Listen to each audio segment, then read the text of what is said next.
Hi there, my name is Steve Winfield. I'm a father in Ohio, and I'd like to talk to you tonight about marriage protection. I've heard many politicians talking about marriage protection, and I think they're way off track. They talk about protecting the idea of marriage, but none of them has said anything about protecting the marriages we already have. I know a lot of divorced people, and I don't know anybody who got divorced because some other couple somewhere was allowed to call their relationship a marriage. Let's face it.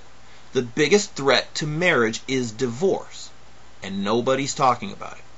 A few weeks ago, I saw a news report that said that divorce rates are inversely proportional to household income. As income goes up, divorce rates go down. So it appears that money, financial security, can be a motivating factor for divorce. The problem is that marriage is uncertain. It's right there in the vow, for better or worse, richer or poorer. But as divorce rates have increased over the past several decades, government has responded by strengthening the child support enforcement bureaucracy to the point where it is now a guarantee of monetary support. Now, I believe the child support is important in some cases. Sometimes, one parent, often the father, wants nothing to do with the children. He's typically never married to the mother. He didn't really participate in the decision to become a parent. He never believed he was ready to have kids, and he will not voluntarily provide any kind of support for them. These kids are fatherless, and the system is appropriately used in these cases to force the absentee parent to at least pay some money to support them. The problem, though, is involuntary fatherlessness. I hate that word.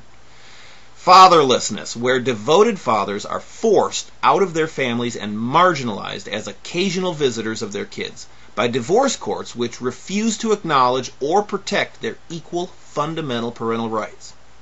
I read a report by Margaret F. Brinig called "These Boots Are Made for Walking: Why Most Divorce Filers Are Women."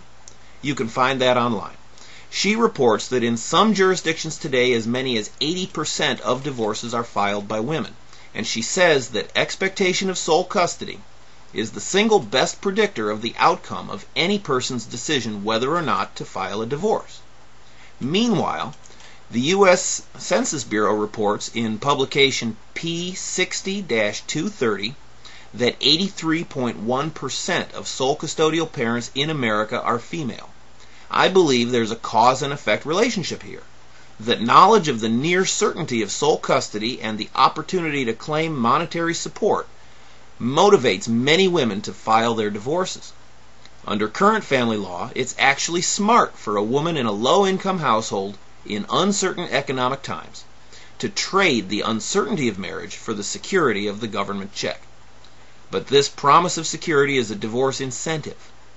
Because marriage is not a guarantee, divorce should not be a guarantee either. The states, for their part, they maintain this divorce incentive because they compete for federal money. That's allocated under 42 United States Code 658A, 42 USC 658A.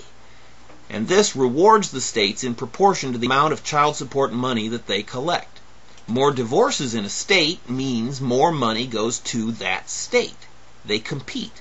So that program, 42 USC 658A, is a federal divorce incentive, and federal policy drives the divorce epidemic. Instead, if we want to protect marriage in America, we should start by recognizing that each parent has a fundamental right to maintain their family relationships with their children. Any parent can choose to leave the family and pay support, but no parent should be able to force the other one out of the family without proof of misconduct. If divorce petitions involving children were to be interpreted as requests to leave instead of demands to evict the other parent, that would create a negative expectation of sole custody for divorce plaintiffs. This presumption could be overcome by providing evidence of wrongdoing, pressing charges, and cooperating with prosecutors. All of these are good things that we already ask victims to do. But where no misconduct exists, the divorce court should enforce equal protection of each parent's family relationships. If we do this, we will dramatically reduce the financial incentives for divorce and will motivate many parents to try to rebuild their marriages instead of tearing them down. If we're serious about wanting to preserve marriage, we must start by protecting family relationships equally for all parents. Thank you.